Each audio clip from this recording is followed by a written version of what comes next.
activity on Main Street has ceased. And now, Walt Disney will step forward to read the dedication of Disneyland.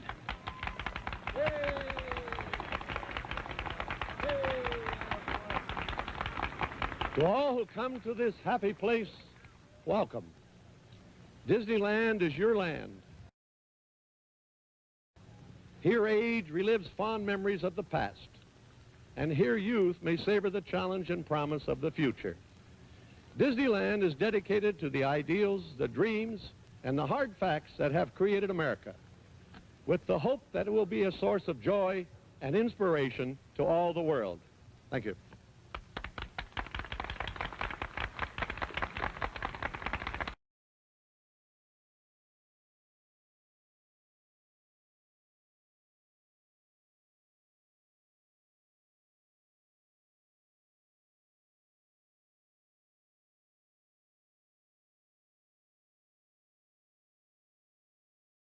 Epcot will take its cue from the new ideas and new technologies that are now emerging from the creative centers of American industry. It will be a community of tomorrow that will never be completed, but will always be introducing and testing and demonstrating new materials and new systems. And Epcot will always be a showcase to the world for the ingenuity and imagination of American free enterprise. I don't believe there's a challenge anywhere in the world that's more important to people everywhere than finding solutions to the problems of our cities. But where do we begin? How do we start answering this great challenge? Well, we're convinced we must start with the public need. And the need is not just for curing the old ills of old cities. We think the need is for starting from scratch on virgin land and building a special kind of new community. So that's what Epcot is, an experimental prototype community that will always be in a state of becoming. It will never cease to be a living blueprint of the future, where people actually live a life they can't find anywhere else in the world. Everything in Epcot will be dedicated to the happiness of the people who will live, work, and play here, and those who come here from all around the world to visit our living showcase. We don't presume to know all the answers. In fact, we're counting on the cooperation of American industry to provide their very best thinking during the planning and the creation of our experimental prototype community of tomorrow. And most important of all, when Epcot has become a reality and we find the need for technologies that don't even exist today, it's our hope that Epcot will stimulate American industry to develop new solutions that will meet the needs of people expressed right here in this experimental community.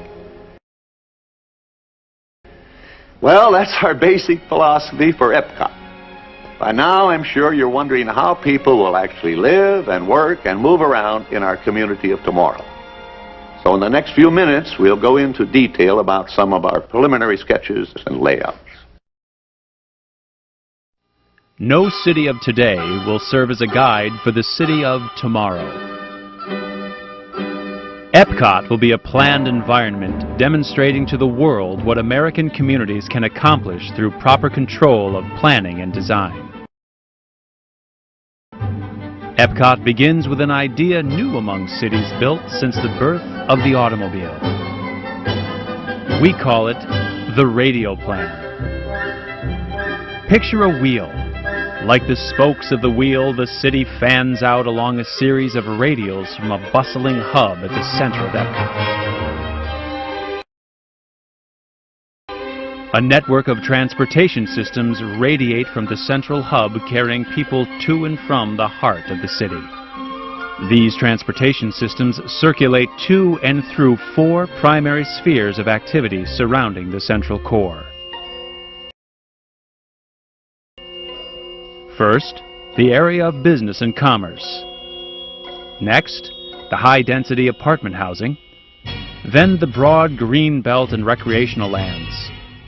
And finally, the low-density neighborhood, residential streets.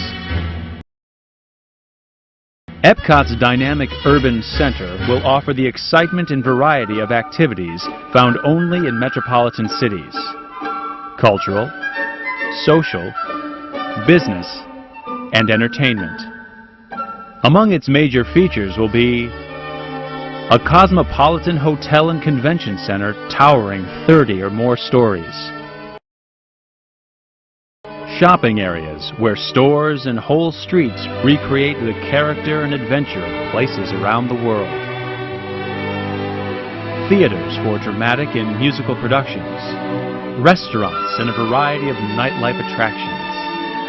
And a wide range of office buildings, some containing services required by Epcot's residents, but most of them designed especially to suit the local and regional needs of major corporations. But most importantly, this entire 50 acres of city streets and buildings will be completely enclosed. In this climate-controlled environment, shoppers and theater-goers and people just off for a stroll will enjoy ideal weather conditions, protected day and night from rain, heat, cold, and humidity.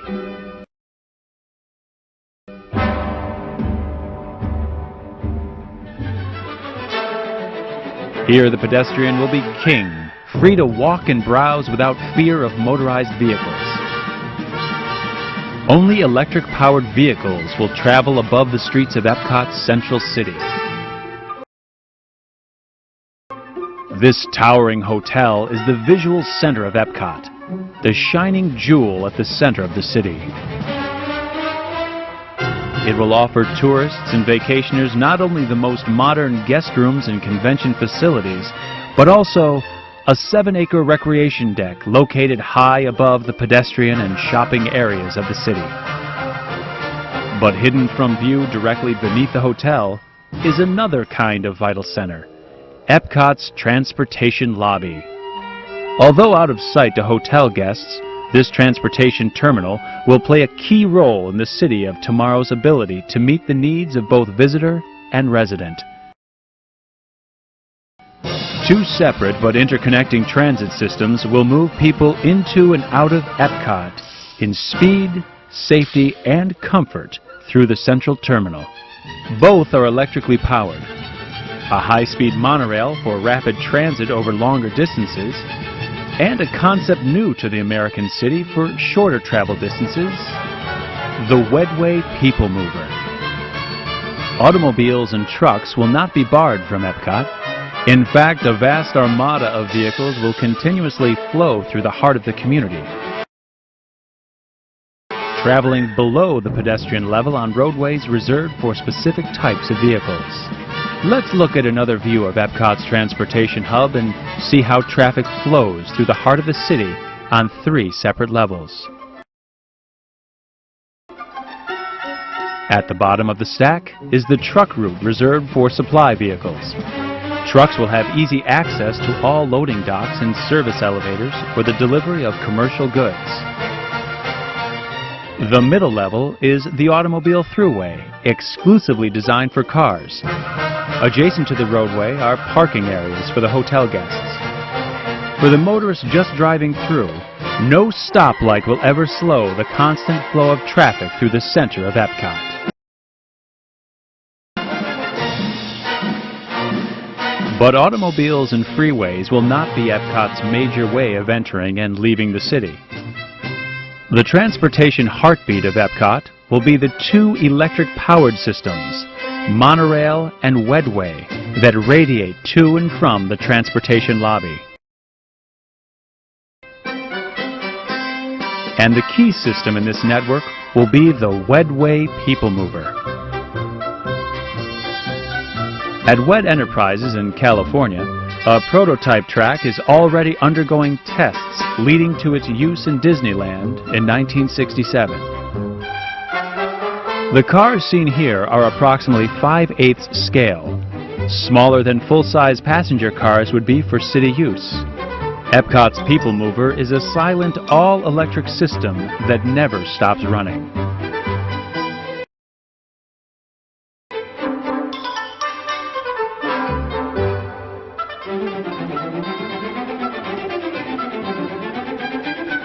These cars continue to move even while passengers are disembarking or stepping aboard.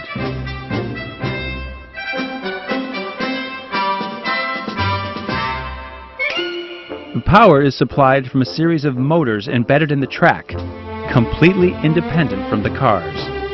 No single car can ever break down and cause a rush hour traffic jam in Epcot. Because the cars run continuously, there will be no waiting in stations for a people mover. The next car is always ready.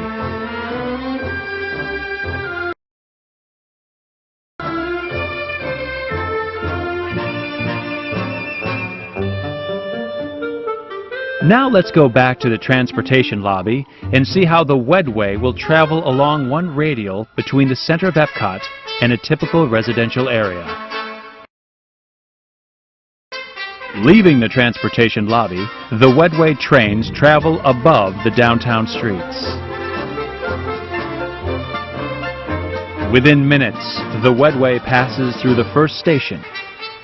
Now, many people who work in the offices and stores of Epcot's city center board the Wedway here for their trip home. Some people leave the Wedway here too. They live in Epcot's high-density apartments surrounding the Metropolitan Center. Most passengers who ride the Wedway live beyond the apartments and stay aboard the People Mover as it crosses sheltering Greenbelt. Epcot's Greenbelt is more than just a broad expanse of beautiful lawns and walks and trees. Here, too, are the community's varied recreation facilities, its playgrounds for children, its churches, and its schools.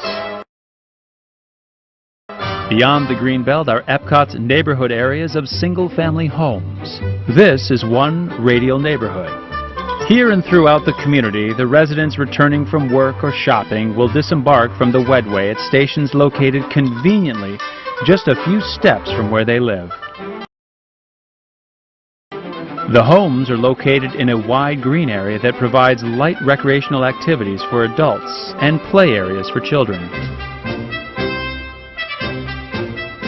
Circulating through this area are footpaths reserved for pedestrians, electric carts, and bicycles.